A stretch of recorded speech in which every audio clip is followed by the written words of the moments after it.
the morphology of flowering plants.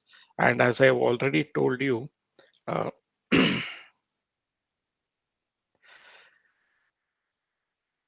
so flowering plants is also called as angiosperms. So remember about it. This is not a single flower. It's a collection of flower. It's an inflorescence. We call it as head inflorescence. Similar to sunflower, it's an inflorescence. Even though they look like a single flower, what you see as petals, each and petal and every petal is a flower. We call it as florets. See, small flower, we call it as florets. And here you can find on the disc some small structures, tubular structures. They are called as disc florets. So the yellow petal-like structures are single, each and every single petal is a flower. So that is a ray florets, and on the disc what you have flowers, we call it as disc florets. It's a collection of many small flowers which gives the appearance of a large flower. So that is what it is. It is called as head inflorescence. Even in case of marigold flower, even in case of sunflower and this particular what example we have, they are all head inflorescence. Chrysanthemum, Savantige. So even that is a head inflorescence. So each and every petal will be a individual flower. So you can take that flower and dissect it and see it. So it's a bouquet of flowers, but for a layman, it looks like a single flower. So that's a very interesting aspect that you can see in flowering plants. See, flowering plants, we call it as angiosperms. That is, seeds are enclosed by fruits. So we call it as angiosperms. Why are the seeds enclosed by fruit? Is they have ovule after fertilization forms the seed, and the ovary after fertilization they are going to form the fruit. So that ovary is enclosing the ovule. So because of which the seed is enclosed by the fruit. So you have to understand about that. So for the first time you see flowering plants. These flowering plants includes dicotyledonous plants as well as monocotyledonous plants. So the morphology, what do you mean by morphology? It's a branch of biology which deals with the study of external features or external forms of organisms. So angiosperms are flowering plants which are characterized by presence of roots, stems, leaves, flowers, and fruits. So you have to remember about that. So what is the morphology? Morphology is a branch of biology which deals with the study of external forms or features of an organism. So in case of flowering plants, angiosperms are flowering plants. They are characterized by the presence of roots, stem, leaves, flower, and fruits. So a typical plant, you can notice that they have a root system, and the root system here, it is a taproot system because they are after the seed germination, the radicle directly develops into the primary root. That primary root is branched into secondary roots or the lateral roots, and you can notice root hairs on them.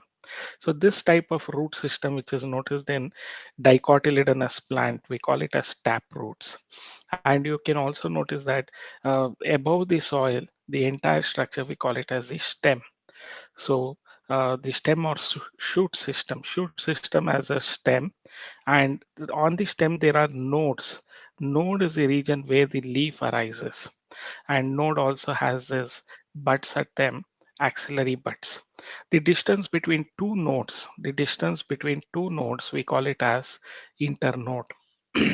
The stalk of the leaf, we call it as petiole. So the leaf blade, we call it as the surface of the leaf, we call it as leaf lamina or leaf blade. So there is also an apical bud or terminal bud. So below that petiole, we have this axillary bud. So the apical or terminal bud is also noticed. So the entire region above the soil, we call it as the shoot system. The entire region below the soil, we call it as the root system. So the main parts of the flowering plants are the root system, which is the underground part which is found below the soil, and shoot system is above the soil or above the ground. So we call it as the shoot system. So what you have to remember is morphology is a branch of biology which deals with the study of external forms of an organism or external features of an organism. Angiosperms or flowering plants is characterized by the presence of roots, stem, leaf, buds, flowers, and fruits. So they are all characteristic of flowering plants are root system, which is the underground part, and shoot system, which is the uh, above the ground part of it. So the root here you can see a small plant having a dense root system.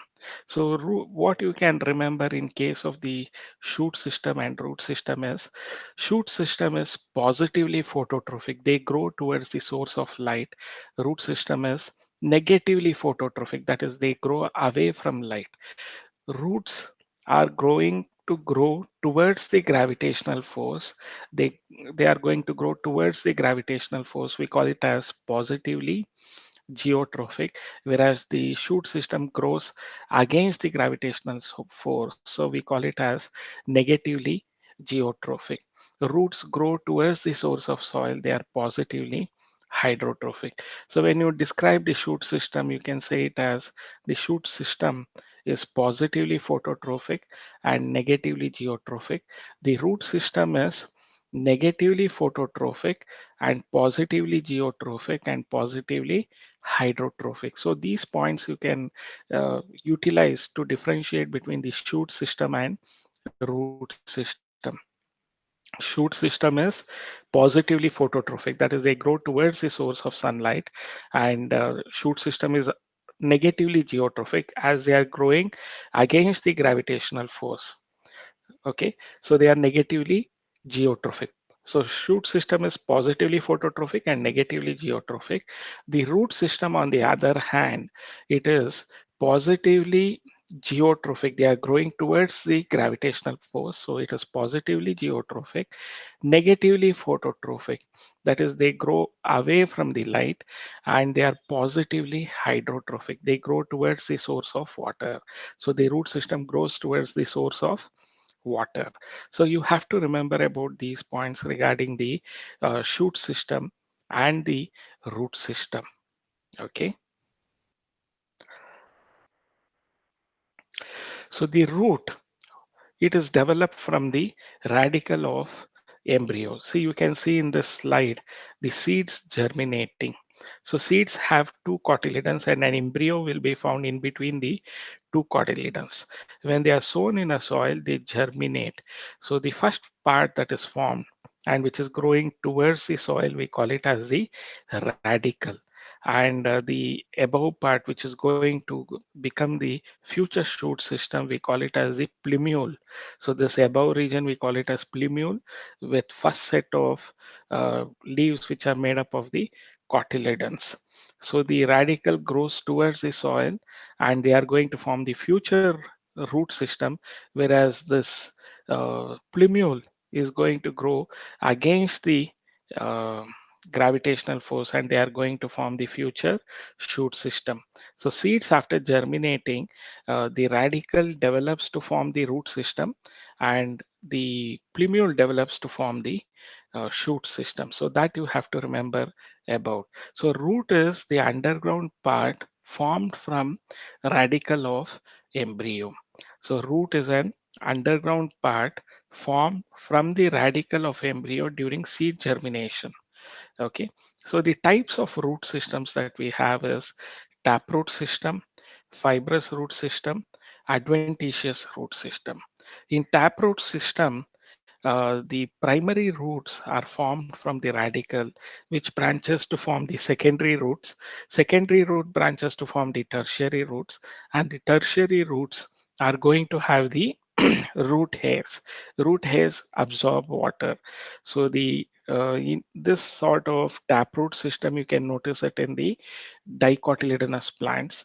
So the radicle directly develops to form the primary root. The primary root branches to form the secondary roots. Secondary roots in turn branches to form the tertiary roots, and they have the root hairs.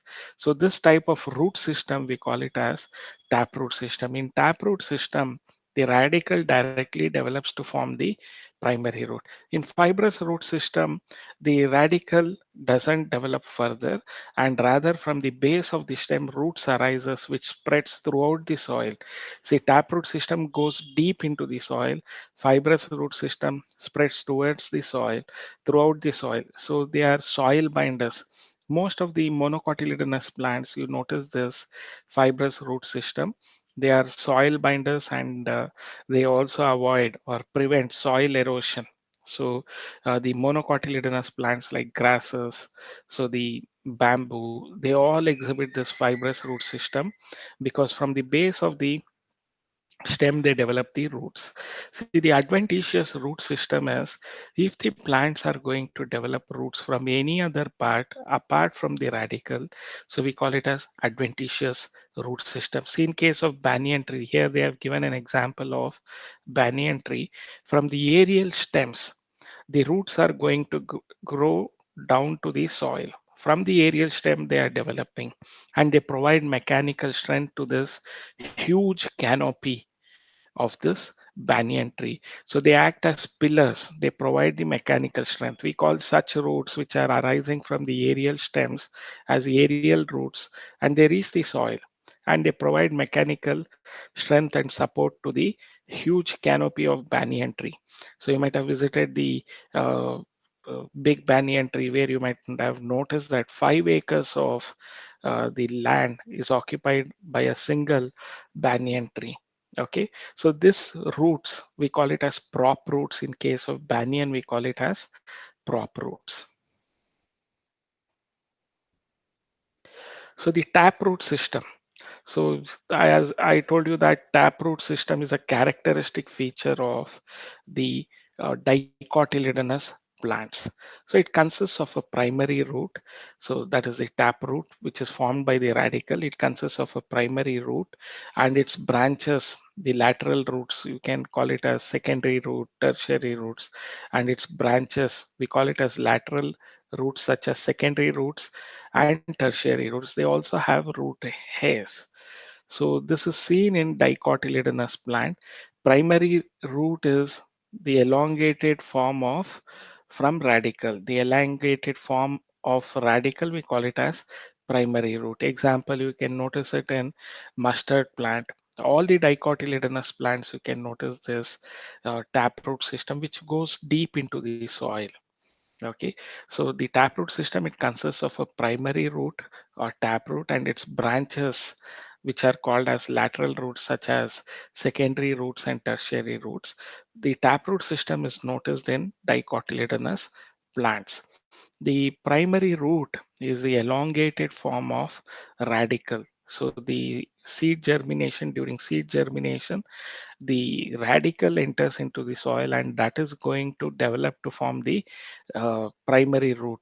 So example you can notice is in case of mustard plant. So you can notice here the labeling primary root and lateral roots, and they also have root hairs. The primary root also has at its tip root tip which is covered by a root cap. So it protects the growing tips of the root. So the growing tips of the root, they have the dividing cells called as apical meristem. Okay, when we come to the later to the study of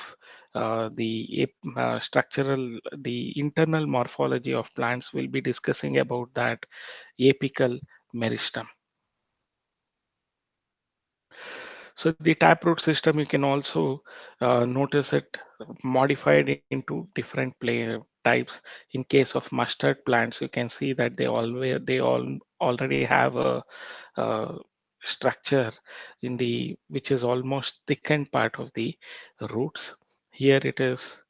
It almost looks like the radish that we have here. So the second type of root system that you can notice is the fibrous root system. See, fibrous root system is noticed in monocotyledonous plants. You can pluck any grass and you can see them having this fibrous root system. So in monocotyledons, the primary root is short-lived, that is, they live for a short duration, and they are replaced by a large number of roots. These roots originate from the base of the stem to form fibrous root system, and they spread within the soil. So they are not going to go deep into the soil, rather they spread at the surface of the soil. So in monocotyledonous plant, the primary root is short-lived, that is, they live for a very short duration of time, and it is replaced by large number of roots from these base of the stem. So these roots arise from the base of the stem, and we call it as fibrous root system. See, fibrous root system is characteristic feature of the monocotyledonous plant. Example, wheat, grasses, they exhibit this fibrous root system. The adventitious root system. So in case of adventitious root system, you have two slides. One is that of a uh, epiphyte, that is an orchid. You can notice that they would be having aerial roots. So that is one part of it. So they absorb moisture from the atmosphere also. See, epiphytes are plants which are growing on top of other plants. Orchids are very good examples. Vanda, orchids, they're all good example for epiphytes, plants which grow on top of other plants. So the roots have no contact with the soil. So how do they absorb the moisture, the roots? So the roots have a special tissue called as velamen, which is like a blotting paper, and they absorb moisture from the atmosphere. So that you can notice in this particular first slide plant, we call that as velamen tissue. The second slide is in a banyan tree, where you can notice this prop roots. From the aerial branches, the roots are going to arise, which enters into the soil. This provides mechanical strength to the huge canopy of the banyan tree. So we call it as prop roots or aerial roots. See, adventitious root system, any root that arises from parts other than radicle, we call it as adventitious root system. See, the prop roots in case of banyan is not arising from root, it is arising from the stem. So any roots that arise from parts other than radicle, so we call that as adventitious root system. Example, you can notice in grass, monstera, and banyan tree, as well as this epiphytic plants, the slide what we have. So this epiphytic plants, where they have this special layer of tissue called as velamen, which absorbs moisture from atmosphere. So the epiphytic roots has special tissue called as velamen, velamen, velamen, which absorbs moisture from the atmosphere. So they also are an example for adventitious root system. So the regions of the root. Now let us get into that. So if you take a diagram here, you can notice that the root tip is there, the region of meristematic activity, where they have apical meristem. So that is covered by root cap. So the root apex is protected by root cap. The root apex has meristematic tissue. So it is also called as region of meristematic activity or region of cell division. You can also call it as region of elongation is where the divided cells, they increase in their length and volume. So we call it as a region of elongation. If you take a section at this region of elongation, you cannot find different types of tissues. Okay, so you find undifferentiated tissues which are getting elongated. But if you look into you just take this root apical meristem and make a smear and observe it under microscope, you can see the mitotic cell division. So you would be doing a micro preparation for mitosis. Mitosis cell division, you'll be taking the root tips of onion and doing it in your lab. So then you will understand about it, why we take the root tip, because root tip has meristematic tissue which undergoes cell division, and this cell division is mitotic cell division. So for you to observe mitotic cell division, you take the onion root tips. Anyway, that tip of the root the region of meristematic activity or region of cell division that is protected by the root cap. Above the region of meristematic activity is the region of elongation or cell elongation, we call it as. And in the region of maturation or differentiation, we also call it as. So that is a region of cell maturation or differentiation. You find numerous root hairs here.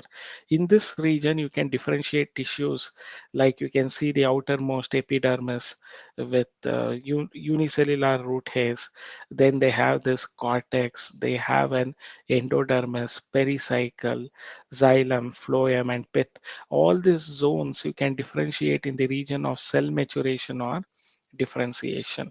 Whereas those cells you can't see here, they are undifferentiated mass of cells.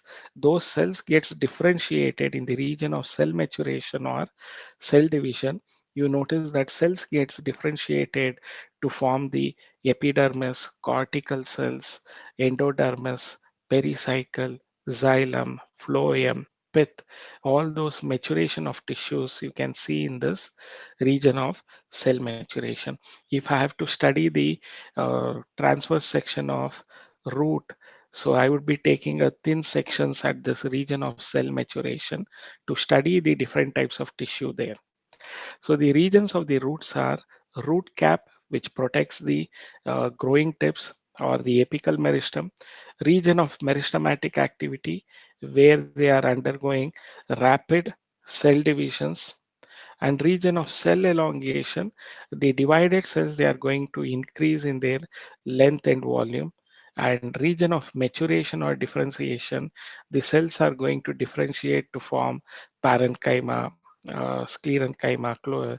So they are going to form the epidermal cells, cortical cells, endodermal cells, pericycle cells, xylem, phloem, pith. Pith will be made up of parenchyma cells. All those region of maturation or differentiation is also one of the region of the root. Then root hairs. So root hairs are the region where it absorbs the water from the soil. So root hairs absorb water from the soil. So remember about this uh, parts or regions of the root or zones of the root. So root cap, it is the outermost covering at the apex of root. It protects the tender apical part of the root. So it protects the tender apex of the root. So root cap is the outermost covering at the apex of root. It protects the tender apex of the root. So where they have the meristematic tissue.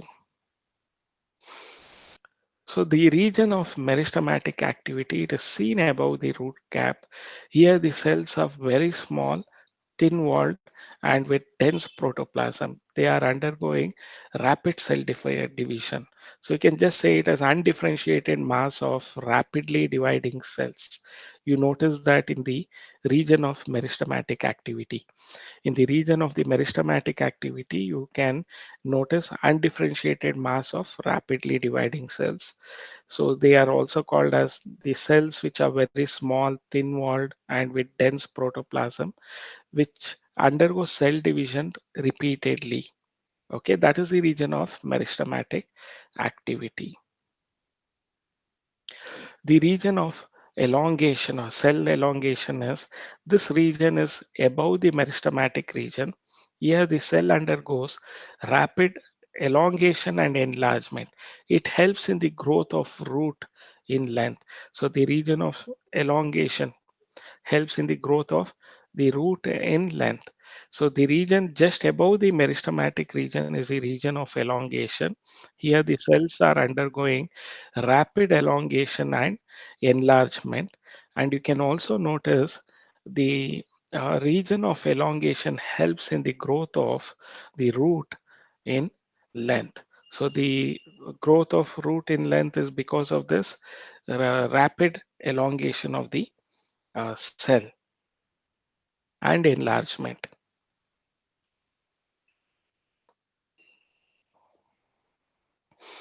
Region of maturation. This region is proximal to the elongation zone, that it is just above the elongation zone. Here the cells differentiate and mature. As I told you, they can mature to form the epidermal cells, cortical cells, endodermal cells, pericycle cells, xylem and phloem, pith region where they have parenchymatous tissue. So that cell differentiation takes place in the region of maturation and they mature. So that is what is the region of maturation. Region of maturation is above the elongation zone or proximal to the elongation zone. That is near to the elongation zone. When you say proximal, it implies near to the elongation zone. Here the cells differentiate and mature. The root hairs, they are very fine, delicate, thread-like structures formed from the epidermal cells in the region of cell elongation. So root hairs are very fine, delicate, thread-like structures formed from epidermal cells.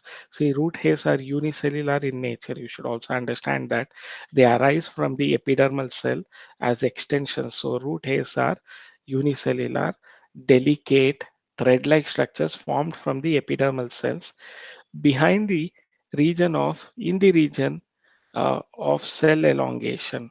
What is the function of root hairs? They absorb water and minerals from the soil. So the root hairs absorb water and minerals from the soil. So now we'll go for the next part of it, modification of the roots.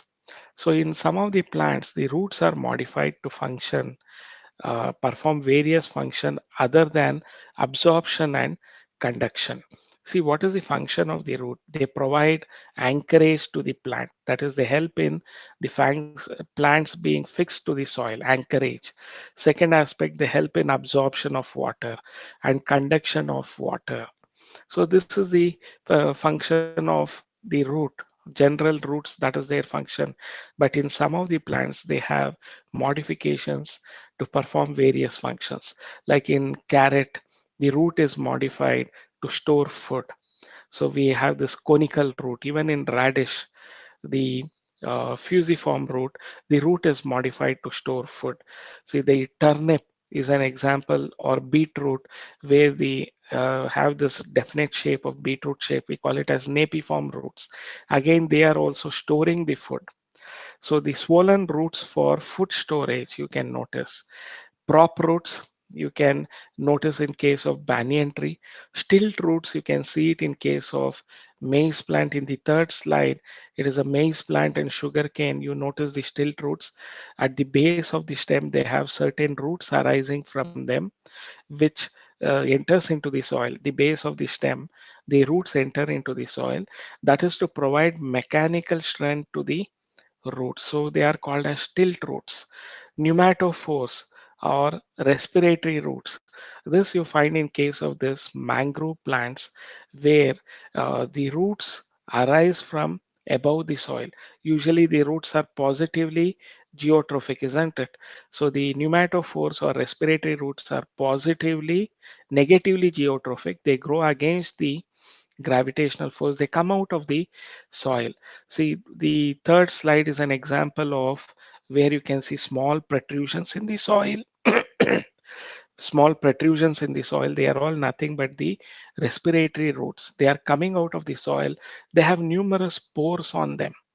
Numerous minute pores are there, and they are going to take the atmospheric oxygen. See, the soil in case of this mangrove plants or these Avicennia, Rhizophora, what you can notice is soil has equal amount of water and soil. So as a reason, so the roots won't be getting oxygen much. So because of which, so the certain roots they become negatively for geotrophic and they grow against the soil and they come above the soil. They have numerous pores on them through which the atmospheric air enters. That is how they are going to fulfill their oxygen requirements. So they are called as respiratory roots. The fourth slide is stilt roots. They arise from the base of the branch. Even in sugarcane, you can notice the stilt roots and they provide support for the plants. So the swollen roots for food storage, carrot is an example of it. So wherein you can notice in carrots, they are going to have conical roots. Almost it is cone-like structure exactly in carrot. So we call it as conical roots. Then in radish, we call it as napiform roots. Then, sorry, the fusiform roots, we call it in radish. And in turnips, or in case of beetroot, we call it as napiform roots. See, because they are swollen and suddenly taper. In case of turnips or beetroots, they are swollen structures, the roots are swollen structures and suddenly taper. So we call this as napiform roots. In fusiform roots, uh, they all have the tapering at the end. So you can notice that in case of radish. Sweet potato is also an example for adventitious roots where food is stored. So swollen roots for food storage. So sweet potato, they have root hairs. That is the reason we call it as sweet potato is a modified root for storage of food. So the swollen roots for food storage, you can see the various slides that are around here. So the conical roots in carrot, the fusiform roots in radish. So then sweet potato, they are having this adventitious roots where they are storing this food. The turnip or beetroot, we call it as napiform roots, modified napiform roots where food is stored. You have to remember food is stored. And in case of beetroot or turnip, they are swollen structures and they suddenly taper. So giving this typical appearance of napiform root. The prop roots, it is noticed in banyan tree, the hanging structures that support the banyan tree and provides, see they are arising from the aerial branches, this prop roots, and they reach and enter into the soil. They provide mechanical strength to this huge canopy. Canopy is the outline of the tree. Huge canopy of banyan tree is provided the mechanical strength by this prop roots. So you might have noticed that in the big banyan tree, which is surrounding around 5 acres of land, you find a big banyan tree surrounding them. So it is believed to be more than 400 to 500 years old, and it's a single tree. They say that which has occupied the 5 acres of land. So the prop roots are hanging structures that arise from the stem and enter into the soil. They provide mechanical strength and support to the tree.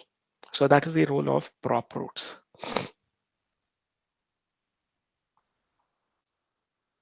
So the supporting roots, the next one is the stilt roots. So the supporting roots coming out of the lower nodes of the stem. See, this is in case of maize, joda.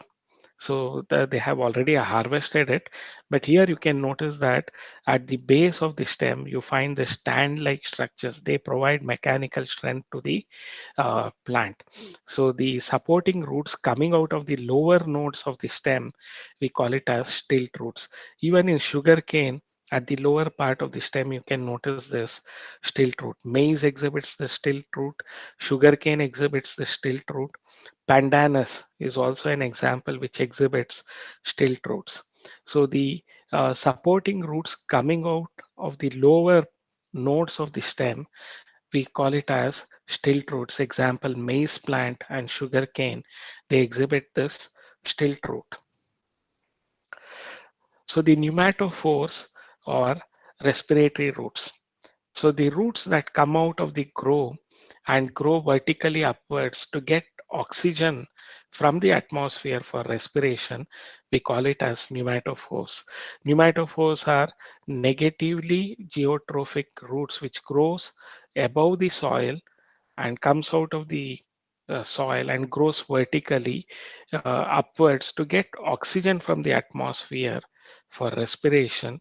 So we call it as pneumatophores. So this pneumatophores have numerous pores on their roots. If you observe the roots, they have numerous openings or pores on the root to absorb the atmospheric nitrogen. So in this mangrove plant, Rhizophora, a mangrove plant, So you can notice this pneumatophores. As I've already told you, the soil and water is in equal proportion. So the atmospheric oxygen cannot diffuse into the soil. So within this mangrove soil, there would be very less oxygen. In order to overcome that oxygen deficiency, the mangrove plants have this negatively geotrophic roots which grow above the soil vertically, and they have numerous pores on them. So they grow above the soil and vertically so that they can obtain oxygen from the atmosphere for respiration. So example is rhizophora growing in the swampy areas. So you can notice this rhizophora which are growing in the swampy areas. The functions of the root. What are the functions of the root? For 2 marks, they might give you this functions of the root. So they help in absorption of water and minerals from the soil. So the roots help in absorption of water and minerals from the soil. So they provide a proper anchorage. They help in fixing of the plant to the soil. So roots provide a proper anchorage to the plant parts. They help in fixing the plant to the soil. So they provide anchorage to the plant parts. So they store reserve food material also, like modified roots for storing the food material, as in case of carrot, radish, turnip, beetroot, sweet potato. They help in storage of reserve food material. Then they also root are also the region of synthesis of plant growth regulators. So plant growth regulators like abscisic acid and others, so which regulates plant growth. So those synthesis of plant growth regulator hormones takes place in the root region. Okay, so you can notice this roots in different slides. They are there. So you can notice the roots, how they are providing root buttresses, we call it as. Even in Lalbagh, you notice this root buttresses on silk cotton tree. Bombax seba, we call it as. So these are all some of the modified roots that you can notice. So roots also is a storage of reserve food material. They help in synthesis of plant growth regulator or hormones. So that is about the roots that you have to remember about. The next part that we'll be discussing about is the stem. See, stem arises from the plumule. After the seeds germinate, the first leaves are the cotyledons. So cotyledons is just like yolk of the egg. The yolk of the egg ಇದ್ದಂಗಿರತ್ತೆ. They have this food materials within them. So still the leaves develop and they undergo photosynthesis. The cotyledons is going to be the source of food for the developing plant. So the plumule is going to form the stem or the shoot system. So under the shoot system, I've already told you, they are positively phototrophic. They grow towards the source of light. They are negatively geotrophic. That is, they grow against the gravitational force. The stem grows against the gravitational force. So they are positively phototrophic and they are negatively geotrophic. They grow against the gravitational force. So stem, it is the ascending part of the axis, plant axis, that develops from the plumule of the embryo of a germinating seed. Okay, it bears branches, it has leaves, flowers, fruits, buds, the apical bud and axillary buds. Nodes, the point at which a leaf arises, we call it as node, and the distance between two nodes, we call it as internode. So you have this diagram of a typical shoot system. The stem, you can notice that. So it is the ascending part of the plant axis that develops from the plumule of the embryo of a germinating seed. So here you have this cotyledons and here is the embryo. So the hypocotyl region is there and here is the plumule.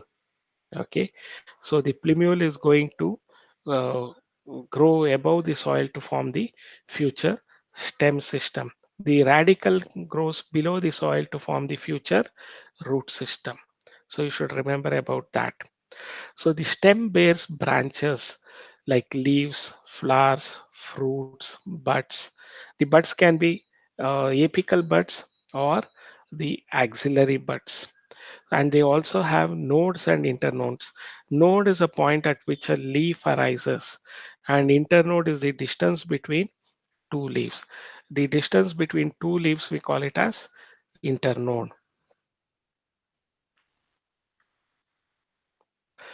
So nodes are the region of the stem where leaves are born, not born, born, B-O-R-N-E.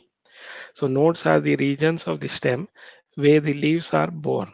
Internodes are the portions between the two nodes. We call it as the distance between two nodes. We call it as internode. The young stem is generally green and later becomes woody and dark brown. As they undergo secondary growth, they become woody and dark brown. So the nodes are the regions of the stem where the leaves are born. So the internodes are the portions or the region in between two nodes. We call it as nodes. Internode. The portion between two nodes, we call it as internodes. The young stem is green in color when they are quite young, and later they become brown and woody in nature. So the functions of the stem is they are spreading out the branches, bearing the leaves, flowers, and fruits. It also conducts water, minerals, which and photosynthetes. That is, the food produced during photosynthesis. It is circulated through the phloem of the stem. So the stem conducts not only water and minerals but also photosynthetates. That is the food synthesized during photosynthesis. We call it as photosynthetates, that is sucrose. So they circulate that to different parts of the stem, different parts of the plant. So that is also the role of stem. Some stems they help in food storage, support, protection, and vegetative propagation. So these are modifications of the stem. Some of the stems they help in storage of food, like in case of ginger, turmeric. So they are underground modified stem where they are storing food. Potato is also an underground modified stem where they are storing food. So they are uh, the stem also helps in storage of food, support. In case of some of the plants, they are modified as tendrils. So they support. So the axillary buds modify as tendrils. They help in support of the uh, climbers through tendrils, which winds up around the host plant. Protection. So the stem are also protective in function, and vegetative propagation. That is, it is a means of asexual reproduction in plants also. So these are the functions of the stem. The functions of the stem are they are spreading out the branches, bearing the leaves, flowers, and fruits. Apart from it, it also conducts water, minerals, and photosynthetes. What are photosynthetes? The products obtained by photosynthesis, that is sucrose, it is circulated within the plant through the stem. Some stem they help in storage of food. Example, ginger, the uh, potato. So ginger and turmeric, we call it as rhizome. Potato, we call it as tuber. They also help in support in some of the plants. The apical buds or the terminal buds, they are modified as tendrils. So they help this climbers or creepers, climbers to hold on to the host plant. So they are modified there as the tendrils. Protection. The stem also provides protection to the various parts of the plant and vegetative propagation. So protection might be by the formation of thorns. The axillary buds might form the thorns. So as in case of citrus plants, the lemon plant, you can notice the thorns. They are all modification of the stem. And vegetative propagation. So they can also be used for uh, growing new plants. So by asexual method of reproduction is the vegetative propagation in plants is also brought about by the stem. So the modification of the stems are for food storage. In the first slide, you can see that they are for food storage. Example is potato. In the second slide, you can see that it's a pumpkin plant and they are having this tendril See, the tendril arises from the axillary buds. That is, instead of forming lateral branches, they form these tendrils. So this tendrils helps in holding on to the host plant. And in third part of it, you can see that some of the buds are modified as thorns. So they are protective in function, so they are modified as thorns.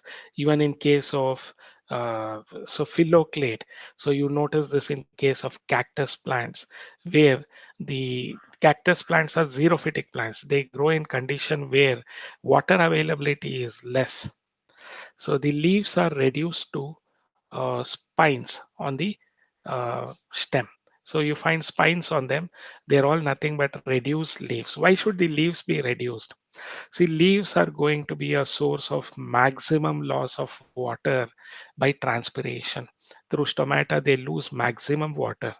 Foliar transpiration is nearly 90 to 95% of water absorbed by the plants is lost through uh, transpiration from leaves. In order to conserve water, the leaves are reduced to form spine-like structures. But leaf also has another function. The function of leaf is to synthesize food. That is the reason leaf is called as kitchen of the plant. So they undergo photosynthesis. So in order to bring about that function, the stem is modified as leaf-like structure, and they are greenish in color in case of cactus, which we call, technically we call such modification as phylloclade. Then stolon. So stolon you can notice in these plants, which are, you cut the stem part of it, you can grow a new plant. See, the stolon is a types of vegetative propagation. You can notice it in mint, pudina. You can notice that. And this stolon in aquatic plants, we don't call it as stolon, we call it as offset, especially the terror of Bengal, water hyacinth. You can see the slide in the terror of Bengal, that is water hyacinth, this slide. So they have this underground stem modification. If they cut at this portion, this develops to form a new plant. So this underground stem modification, we call it as stolon, offset. So in aquatic plants, the stolon is called as offset. In pudina or mint plant, within a short duration, they spread throughout the pot. That is because of this underground stem, which grows within the soil and spreads. If they get fragmented, of if they break, they develop to form a new plant. So the stolon, offset, and sucker is a type of vegetative means of propagation of the plant, asexual method of propagation of plants. Even in pineapple, the upper region part of it, you just separate it from the pineapple, and you remove some of the leaves and sow it into the soil. They develop into a new plant. So the sucker, the stolon, and offset, they're all examples of asexual mode of reproduction in plants, or we call it as vegetative propagation of plants. For food storage, okay, so we'll take up the different examples that we have. Underground stems of potato, ginger, turmeric, jameen kand, that is the larger part of corm, what we call it as colocasia, the corm. Okay, so these are the various underground stem modification. Why do I call it as stem? How do we know that they are stem? See, stem has nodes. Node is the region where leaf arises. See, if you place this tomato in a moist region or in a fridge, if it is placed, you notice that at certain region, the buds arises. We call it as eye of the potato. That is the nodal region of the stem from where this arises, bud arises. See, root modification, if it was root modification, they would have root hairs. They don't have root hairs. Instead, they are having this nodes and internodes, the point at which the buds arise. So we call it as the uh, eye of the potato. So where the uh, buds arise, it is nodes. So you find on the stem nodes and internodes. So that is why we have called potato tuber, ginger rhizome, turmeric rhizome has stem, because they exhibit node and internode on them. So similarly, the Jamaican and colocasia are also the underground stem modification. So these underground stem modification, they also act as organs of perennation. See, in unfavorable condition, the topmost layer of the plants, they are all going to die. But these food-filled part of the plants, like the underground stem, underground rhizome, or underground corm, they are going to tide over this unfavorable condition, and during favorable condition, they develop to form new plant. So these are all. It is not a source of food for us. Their original intention is so they act as organs of perennation. So organs of perennation are one which can overcome their unfavorable condition when water availability is less, even though the entire plant has dried and died, it has dried up and died, but the tubers, the rhizomes, the corms, they are still alive because they have the food with them. At the onset of favorable condition, they develop the buds and they are going to form the new plant. So these food storage underground stems are also organs of perennation, which helps them to tide over unfavorable conditions, and it also helps them in growth. So you can notice stem tendrils. See, the stem tendrils arises from the axillary buds. They are spirally coiled and they help in attaching to the host plant. So they are stem modification because they are arising from the axillary buds. They are spirally coiled and they help in attaching to the host plant. They help the plants to climb. Example, all the gods andre you have this ridge god hirekai, the bitter god aglakai, then the uh, tondekai, that is ash gods. So there are different types of them, isn't it? Then you have the bottle god, snake god padulkai. So cucumber, pumpkins, they also come under this cooker bits.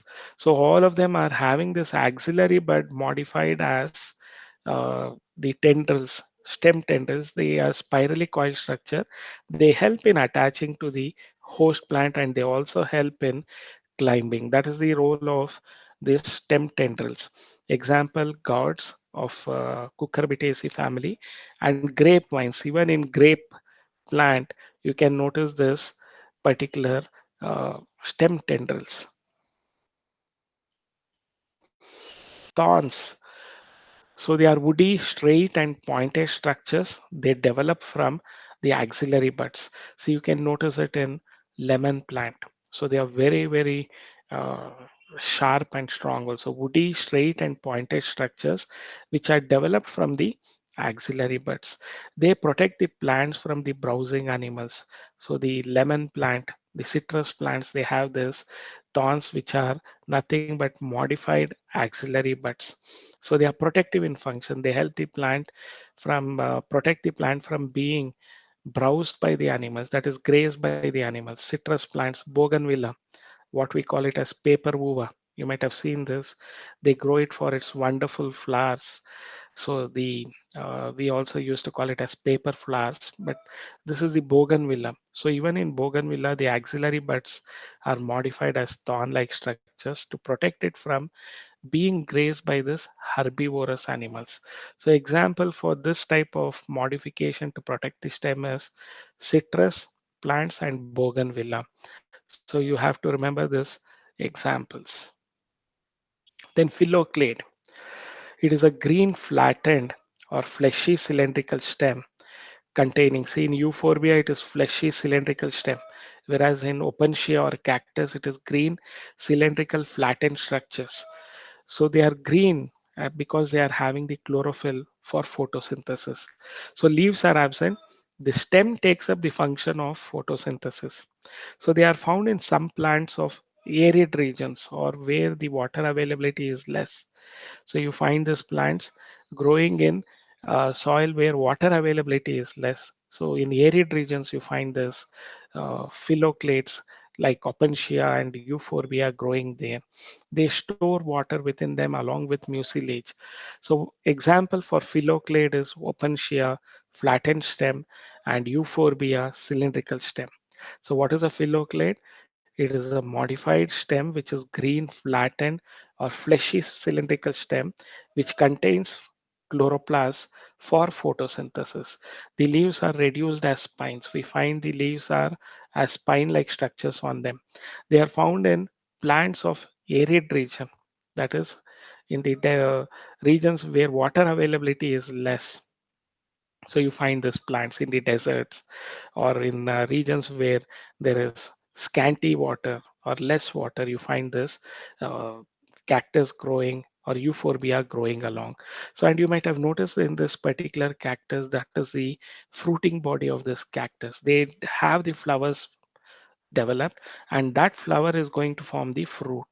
Okay, so in the same cactus variety, you have your Brahma Kamala, which is going to flower during night time.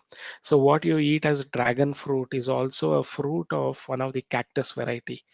Dragon fruit is also fruit of one of the cactus varieties. Okay, so cactus plants, they have leaves reduced as spines. The stem takes up the function of photosynthesis because they have large number of chloroplasts in them. They are flattened structures or cylindrical in shape with and green in color because of chloroplasts, and they bring about photosynthesis. So these phylloclade structures are found in plants which are growing in uh, arid regions where water availability is less, or in desert region you find them. Example for phylloclade is opuntia and euphorbia. Phyllo means leaf, clade means stem. Stem modified like leaf-like structures, we call it as phylloclade. So remember about this stem modification, phylloclade. Stolon. So these are means of vegetative propagation. It is a slender lateral branch that arises from the base of the main axis. See, you can see in the diagram. So it is a slender lateral branch that arises from the base of the main axis, and after growing aerially for some time, they are going to bend towards the soil. They bend downwards to the soil to touch the ground. At the point where they touch the ground, they develop uh, the roots. Okay, so this sort of the slender lateral branch that arises from the base of the main axis, which initially grows aerially, and after that they arch down to touch the soil, and at the point of contact with the soil they develop the roots. This type of stem, we call it as stolon.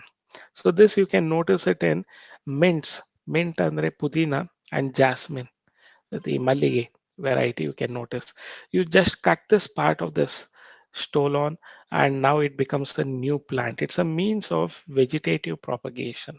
So stolon, you can notice it in pudina and uh, Mallige, that is mint and jasmine. So the stolon is a slender lateral stem branch that arises from the base of the main axis, and after growing aerially for some time, they suddenly arch and touch the ground downwards. The point of contact with the ground, there they are growing the roots. So they form a new plant there. So if we cut off this stolon at this region, this develops to form a new plant. So downward to touch the ground, and the root develops there and they form a new plant. This is how within a short duration of time they occupy a larger area by this stolon. Example for the stolon are the plants like mint and jasmine, that is pudina and jasmine are malige. They are the examples for this stolon. So offset is a lateral branch with short internodes, and each node bearing a rosette of leaves and a tuft of roots below. So you can notice this in Pistia, we call it as water lettuce. So there is a offset. It is similar to stolon. So offset is a lateral branch with short internodal distance. They have very short internodal distance, and each node they bear this rosette of leaves, and below they have a tuft of roots. If they get cut at this region, if they get cut at this region, this is going to form a new plant. Example, aquatic plants like Pistia. So Pistia is called as water lettuce. So you can see this picture of Pistia, water lettuce, and Eichhornia. the terror of Bengal. So even they have this lateral branch with short internodes, that is the offset. So at the nodal region, the uh, leaves arise and there is a tuft of roots arising below. So that is how the water icornia or hyacinth, they are going to occupy the entire lake within a short duration of time by this offset, which is a vegetative means of propagation. So offset is a lateral branch with short internodes. At the nodal regions, the leaves arise. Below them, they have a tuft of roots. So, and if they get cut at the offset, they form a new plant. So these are how by vegetative propagation they occupy the polluted lake completely. So that is the reason the Eichhornia or water hyacinth is also called as the terror of Bengal. So the example for offsets are aquatic plants like Pistia. So you can see this water lettuce and Eichhornia. They are the examples for it.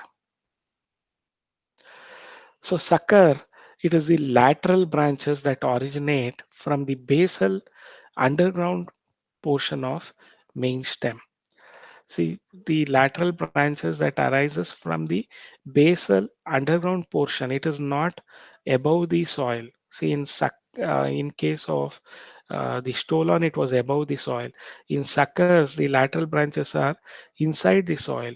So it is the lateral branches that originate from the basal underground portion of the main stem. It grows horizontally beneath the soil and they come out obliquely, and they come out obliquely above the soil, they come out obliquely upwards, giving rise to leafy shoots. So if they get cut at this portion, this becomes a new plant. Okay. Example for this sucker is banana, pineapple, and chrysanthemum, savantige or savantige, whatever you call it as. Banana plant also has this sort of sucker, which is an underground stem modification.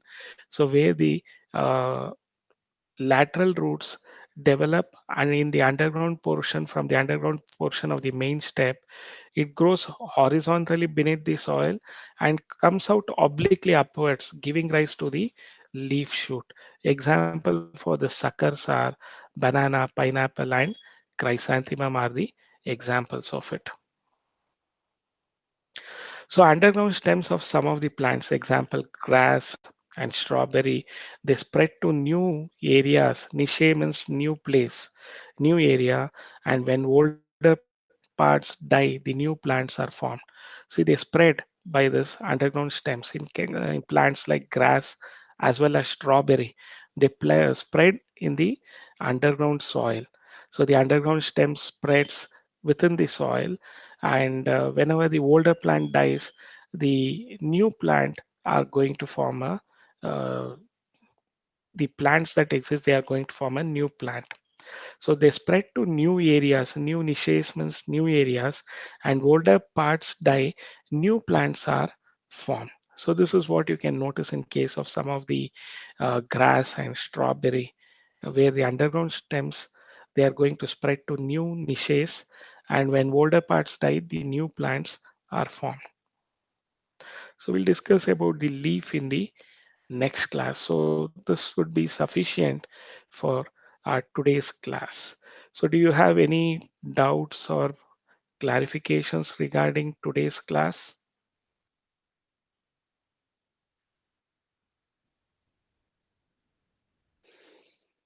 Students, are you having any doubts or clarification towards of today's class? Okay. So that is about the topic of today. We discussed about the root and the stem. So the typical part of an angiosperm also we have discussed about. Okay.